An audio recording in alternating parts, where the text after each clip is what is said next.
आप सभी का एक बार फिर से स्वागत है UP academy for civil services में। मैं आपको कंप्लीट करा रहा हूँ पिछले 30 सालों में भारतीय भूगोल से पूछे गए उत्तर प्रदेश लोक सेवा आयोग द्वारा प्रश्नों को। ये 1 से 2 वीडियो और लगेगी और ये कंप्लीट हो जाएगा। मैं जानबूझ के 30-30 मिनट की वीडियो बनाता हूँ ताकि एक बार में किसी भी आदमी की पढ़ने की क्षमता 30 मिनट से ज़्यादा नहीं होती। समय नहीं बर्बाद करते हैं, सीधे आते हैं। मैं एक बात बता दूँ, यूपी पीसीएस के लिए, आरओ एआरओ के प्रीलिम्स के लिए भी, मेंस के लिए भी, बीईओ के लिए या कोई भी यूपीपीएससी का पेपर आता है, मैं आपसे यही सजेशन दूंगा। ये इकलौती प्लेलिस्ट जिसमें ये वीडियो पड़ा हुआ है, इस प्लेलिस्ट को आप देखिएगा, आपको वहाँ से 80% प्रश्न यही प्लेलिस्ट से दिखेंगे। सारे सब्जेक्ट के 80% प्रश्न, और बाहर से नहीं आता। लड़के क्या करते हैं, 1000 बुक ले आते हैं, घर पे गांज देते हैं, रख देते हैं, लेकिन वो यही नहीं पढ़ते जो कि एग्जाम में आता है। चलिए शुरुआत करते हैं। प्राकृतिक आपदाओं या नेचुरल डिजास्टर से संबंधित वो प्रश्न जो एग्जाम में आते हैं। सबसे पहली चीज़ मैं आपको बता दूं, ये ऑप्शन देख लीजिए। भारत में सबसे ज़्यादा सघनता वाला भूकंपीय क्षेत्र हिमालय क्षेत्र है। बिल्कुल सही बात है। हिमालय में कई अनुदैर्ध्य उत्क्रम क्षेत्र उपस्थित हैं। बिल्कुल सही बात है। दोनों एक दूसरे की सही व्याख्या भी है, तो दोनों चीज़ें सही हैं। अगला आ जाइए नेक्स्ट प्रश्न। भारतीय उपमहाद्वीप का उत्तर पश्चिम भूकंप ग्रहणशील है। जो उत्तर पश्चिम वाला प्रदेश भूकंप ग्रहणशील है, जिसका मेन कारण क्या है?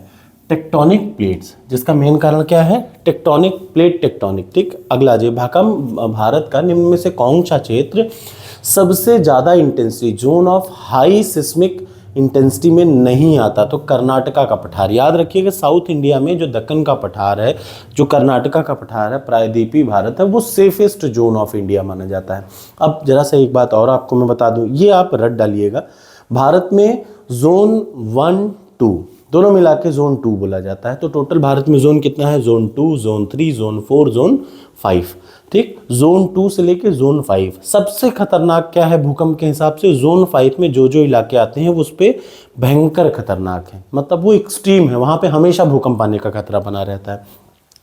तो जोन 2 जो है वो मिनिमम, मतलब यहाँ पे बहुत कम भूकंप आएंगे। तो जोन 2 में कौन कौन से शामिल हैं, याद रखिए। कभी कोई पूछे जोन 1 क्या है, नहीं, भारत में जोन 1 और जोन 2 मिला के जोन 2 ही बोला जाता है। ठीक। सबसे कम भूकंप यहाँ पे आते हैं, या भूकंप का सबसे कम खतरा यहाँ पे है राजस्थान, पूर्वी राजस्थान, पश्चिमी मध्य प्रदेश, ठीक, उड़ीसा, ठीक, अधिकांश पश्चिमी और मध्यवर्ती कर्नाटका, मतलब साउथ इंडियन का जो प्रायद्वीपीय भारत नीचे वाला पार्ट है, वहां पे बहुत कम खतरा है किसका आने का? भूकंप आने का। दूसरा जोन 3 में आ जाइए, उत्तर प्रदेश का मध्यवर्ती, मिड यूपी, दक्षिण पूर्वी भाग, बिहार, बंगाल, गुजरात का पूर्वी भाग, ठीक है ना, महाराष्ट्र, गुजरात का पूर्वी भाग, महाराष्ट्र का पश्चिमी भाग, कृष्णा गोदावरी डेल्टा, ये सब जोन 3 में आता है, मतलब मीडियम साइज में यहाँ पे भूकंप आ सकता है। ठीक। जोन 4 ज्यादा प्रभावित, अतिक प्रभावित का क्षेत्र, ये क्या है? सिक्किम, बिहार, उत्तरी बंगाल, हुगली डेल्टा, यूपी का नॉर्दर्न यूपी वाला पार्ट, दिल्ली, हरियाणा। तो याद रखिए, ये बार बार प्रश्न आता है कि दिल्ली किस जोन में आता है, तो दिल्ली जोन 4 में आता है। दिल्ली किस में आता है? जोन 4 में। जम्मू कश्मीर, पंजाब, उत्तरी हरियाणा, ये अधिकतर पार्ट जो है वो जोन 4 में आते हैं। अब आ जाइए जोन 5 में कौन आते हैं? नेपाल, ऊपर का, मतलब नॉर्दर्न बिहार, नेपाल, उत्तराखंड, हिमालय, उत्तराखंड पूरा जोन, जहां जहां हिमालय है वहां पे भूकंप आने का ज्यादा चांसेस है। तो याद रखिएगा, जोन 5 में अधिकतर हिमालयी प्रदेश आते हैं, नेपाल आता है, पूर्वोत्तर के सारे राज्य इसी में आते हैं, गुजरात का कच्छ जहाँ पे भूकंप आया था, भयानक क्षति हुई थी वहाँ पे, ये सब जोन 5 में आते हैं। तो ये ज़रूर जोन 5 याद रखिएगा। नेपाल, पूर्वोत्तर राज्य, बिहार में भी नॉर्दर्न बिहार, क्यों? क्योंकि वो नेपाल से सटा है। नेपाल खुद हो गया, उत्तराखंड हो गया, हिमालय, पंजाब और गुजरात का कच्छ, ये आता है जोन 5 में। भारत का सबसे ज़्यादा बाढ़ कहाँ पे आती है? तो बिहार ऐसा जगह है, बिहार जो है सबसे ज़्यादा बाढ़ वाला इलाका है। ये भी आपको रट लेना चाहिए, एग्जाम बार बार में पूछा जाएगा। ठीक है। अगला, महाराष्ट्र में कोयना क्षेत्र के सबसे अधिक भूकंप आने की संभावना। महाराष्ट्र में कोयना क्षेत्र के आसपास भूकंप ज़्यादा आते हैं। क्यों? कोयना बांध एक पुराने भ्रंश, मतलब रिफ्ट पे है, भ्रंश तल पर है, जो जलाशय के परिवर्तन के बाद सक्रिय हो जाए। बिल्कुल दोनों सही है। इतना ज्ञान कोई दे रहा हो तो सही ही होता है। ठीक है। अगला आ जाइए, ये प्रश्न देखिए, इस टाइप के प्रश्नों को बिल्कुल मत भूलिएगा, ये बार बार आते हैं, आपको पता होना चाहिए। नेचुरल डिजास्टर से प्रीलिम्स में भी प्रश्न आता है, नेचुरल डिजास्टर से मेंस में भी प्रश्न आता है। तो ऐसे प्रश्नों को बिल्कुल मत छोड़िएगा, बाकायदा रट डालिए। हिमालय में भूस्खलन की आवृत्ति में वृद्धि हुई है, बिल्कुल हुई है। हाल के वर्षों में हिमालय के बड़े पैमाने पर खनन का कार्य हुआ है, दोनों सही है, इसी वजह से वृद्धि हुई है। सुनामी प्रकोप से सबसे ज़्यादा प्रभावित कौन राज्य था? जब सुनामी आई थी तो उससे ज़्यादा चेन्नई था हमारे यहाँ, याद रखिए। हमारे यहाँ क्या था? तमिलनाडु, मतलब चेन्नई जो था वो सबसे ज़्यादा तमिलनाडु प्रभावित था। अब आ जाइए रॉक्स एंड सॉइल चैप्टर में पढ़ा चुका हूँ, ये भी बता दूँ इसकी पीडीएफ आपको टॉपर्स कोड पे मिल जाएगी, वहाँ से आप फ्री ऑफ कॉस्ट डाउनलोड कर सकते हैं, कोई चार्ज नहीं, ठीक। याद रखिए पीडीएफ आपके हाथ में होगा, 2 से 3 बार आप वीडियो देखेंगे, आपको सारे प्रश्न रट जाएंगे और एग्जाम में आप सही करके आएंगे। तो चलिए अगला प्रश्न, निम्न शैल का मतलब होता है रॉक्स, ये जो रॉक्स हैं उनमें धात्विक खनिजों में सबसे ज़्यादा संपन्न क्या है? धारवाड़। सबसे ज़्यादा मिनरल्स कहाँ पाए जाते हैं? धारवाड़ में, याद रखिएगा। धात्विक का मतलब जितने धात्विक खनिज हैं, सबसे ज़्यादा खनिज जो मिनरल सबसे ज़्यादा पाए जाते हैं कहाँ पाए जाते हैं? धारवाड़ में, ठीक है ना। अगला, भारत में अधिकांशतः लोहा अलौह खनिज, सभी से सबसे ज़्यादा खनिज, देखिए कितनी बार आया है, 1-2 बार, ये फिर से आ जाएगा, इतनी बार मैं बता भी नहीं सकता। तो याद रखिएगा सबसे ज़्यादा खनिज कहाँ पे पाए जाते हैं? धारवाड़ में, ठीक है। धारवाड़ तंत्र की चट्टानें कहाँ हैं? परतदार चट्टानें हैं, याद रखिएगा। धारवाड़ की चट्टानें क्या हैं? Layer by layer. अगला, कुडप्पा चट्टानों में कौन सा खनिज नहीं मिलता? कुडप्पा में कोयला नहीं मिलता, ठीक है ना, ये भी याद रखिए। कोयला सबसे ज़्यादा कहाँ मिलता है? गोंडवाना वाली चट्टानों में, गोंडवाना की चट्टानों में सबसे ज़्यादा कोयला मिलता है। कुडप्पा की चट्टानों में कोयला नहीं पाया जाता क्योंकि इसमें जीवाश्म नहीं पाए जाते। कुडप्पा की चट्टानों में क्या क्या पाया जाता है? लोहा पाया जा सकता है, मैग्नीज पाया जा सकता है, तांबा पाया जा सकता है, लेकिन क्या नहीं पाया जाएगा? ये कोयला नहीं पाया जाएगा। कोयला कहाँ पाया जाएगा? गोंडवाना में। अगला, विंध्य शैलों में सबसे ज़्यादा बृहद भंडार चूना, विंध्याचल का जो पठार है वो चूना पत्थर से बना हुआ है, याद रखिए। कौन सी विशेषता भारत की धारवाड़ चट्टानों की नहीं है? धारवाड़ चट्टानों की कौन सी विशेषता? ये देखिए, धारवाड़ चट्टानों में ये नहीं पाए जाते, जीवावशेष नहीं पाए जाते, ये आपको पता होना चाहिए। वही चीज़ सेम प्रश्न को घुमा के पूछ लिया। अगला, गोंडवाना से रिलेटेड, गोंडवाना जो चट्टानें हैं उनसे संबंधित प्रश्न, कौन सा भारत के कोयला सबसे ज़्यादा कहाँ पाया जाता है? गोंडवाना में, ये मैं बता चुका अभी आपको। अगला प्रश्न, गोंडवाना शैल भारत का 99% कोयला प्रदान करता है, ये बात सही है। दूसरा, अधिकांशतः लौह और अलौह धात्विक खनिज शैल समूह से, बिल्कुल ये भी सही, लेकिन दोनों का एक दूसरे में कोई रिलेशन नहीं, तो एक नहीं, ए नहीं, बी होना चाहिए।